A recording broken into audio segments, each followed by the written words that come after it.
Venice, Florida. First of all, where is Venice in relation to Sarasota? You all hear me talking about Sarasota all the time, so let's talk about Venice. What is here? Kind of what does it feel like? And take you on a tour of a great little listing I've got here, clearly, in Venice, Florida, in the neighborhood called South Venice. Well, Venice is south of Sarasota, so it goes Sarasota, Osprey, Nokomis, which those two small towns are really smaller, they're unincorporated, and then you get to Venice, which is just south of that. So from like North Sarasota to get to Venice, I guess this is late July, in the middle of the day, early afternoon. Of course, when anybody asks about traffic, it depends on the time of year and the time of day. So it's about a 37-minute drive. That sounded like a very specific number. 30 to 40 minutes to get to Venice, obviously depending on where. If you're talking Venice Beach or the Venice Dog Beach, of course it's just a little bit further because you always have to cross the bridge. So that's where we are located.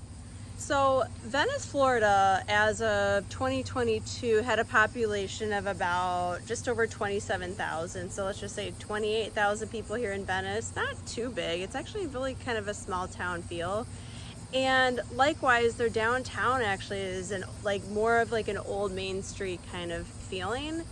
It is demographically speaking a little bit older than Sarasota. I think people down here like this quiet pace.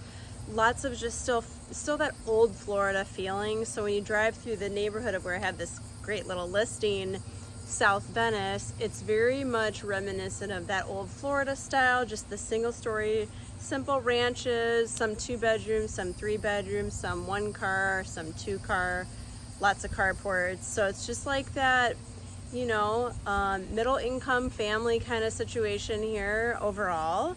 And more affordable, just a little bit, I would classify it a little bit more affordable than Sarasota. You're still in Sarasota County, so you're still way into the northern or kind of middle range of Sarasota County here. Got some great beaches here. So we've got Venice Beach and Caspersen Beach, known for their coral reefs, and lots of people like to do like shark teeth finding. And to that point, there's sharkies on the pier down in Venice there. One of my favorite things about Venice is the dog beach, which I haven't been. It's a little hot for my doggies this time of year because if I drag them down there, they're down there for like 5 minutes and they're like ready to leave, and they don't like to jump in the water. But the dog beach down here is great because you can let them run off leash, and it's just like, to me, I don't know, if you're a dog lover, you understand, like, you get so much pleasure out of just watching them run free and meeting all these other dogs and stuff. So like that's a really fun thing. And when you're driving from Venice Dog Beach, you kind of pass by Old Main Street, so you get a feel of that. There's some great Italian cuisine down there, I've heard, and just like boutique-y style. And like what I love about Venice is you don't get the high rises. They're all like low to mid-rise kind of buildings, and like some of the older buildings that they've just maintained. And again, it just feels like that old Main Street kind of vibe overall. It's not a big town. So actually my partner that you see on these videos, Andrew, he's originally from Venice, but I couldn't get him on this video today. He's busy showing and selling real estate. But so the neighborhood that I've got this listing in is called South Venice, and it's a very sizable neighborhood. And in terms of the real estate here, it kind of has a lot of the, I would say, between the 300 to 400 range for the most part, as far as real estate as we sit here July 2024 anyways, to date the video. But you do have one, I think the highest priced in here is about just over $1 million. So generally speaking, like 3 to 5 range, right? And this house behind me would be an exceptional little investment property.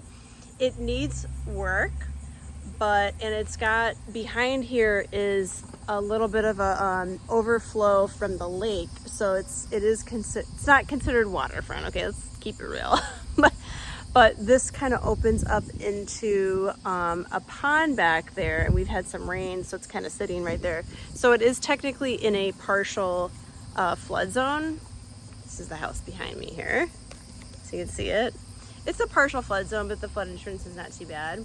So what I love about a fixer-upper home and the price point that this is in is you go in and you just gut the house. And the good news about this home, which by the way is at 717 Roanoke Road, Venice, Florida, is the roof is brand new and the AC unit is newer. So you have that going for you, and there's a well for irrigation. And the well is for any irrigation that you might add or the drinking water, so you don't get a water bill. So I think as far as like the overall maintenance of the house is pretty low cost. You do have the flood insurance, but by the way, the house has never flooded, and we've had some heavy rains, and she's owned this home for a very long time, and it's never flooded inside. So good news. It's also concrete block. So it's a 2-bedroom with that back room where the door is open there, that's a lanai, and they close that in. So it's about 1661 square feet under air, and you've got the 1-car garage, nice curb appeal, and we have this listed for $312,900. And I think that you can come in here and pick your selections and kind of do what you want. I would say you could probably get away with $50,000 to $65,000 in renovations and turn this over either as a flip or a great rental house, or it would also be a great first-time buyer property. Or if someone doesn't need that much room and they're retiring, this would be great too. If you don't mind doing the work, right? I do have some pictures online that are virtually staged because I find that to be very helpful when people can't, when a house is vacant and you walk in and there's no furniture, it's a little bit harder to kind of picture sometimes. Here, I'll kind of walk up here so you can see the house a little bit. And that's the neighbor's fence, but it feels like, there's privacy there for you. So, I don't know what I was saying, but this is the house, and so there's definitely quirks with it. It definitely needs work. So it takes a creative mind, which that's why you have me. I can help you with that.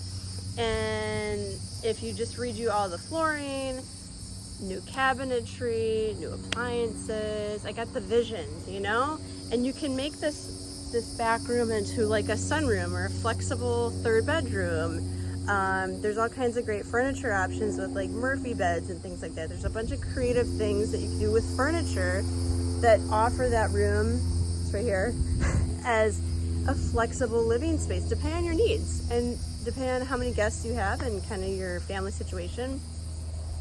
But yeah, and it's also kind of right here in this like almost cul-de-sac feeling location here, and behind me you can kind of see the lake. Can you see that back there? The water. So that's what it feeds into that lake there. So yeah, and there's a stray cat that is in the neighborhood that is super friendly. Cat actually came up to me. But like, you get a lot of the character with these older trees in these older neighborhoods, which we love. So, anyway, 717 Roanoke is for sale. We've had some good activity on this property. I'm gonna hold this. But, if you have any questions about it, again, it's 717 Roanoke, 2-bedroom, 2-bath, 2-bedroom, 2-bath, 1661 square feet with the 1-car garage. Ask me about it. Call me, 941-544-7690.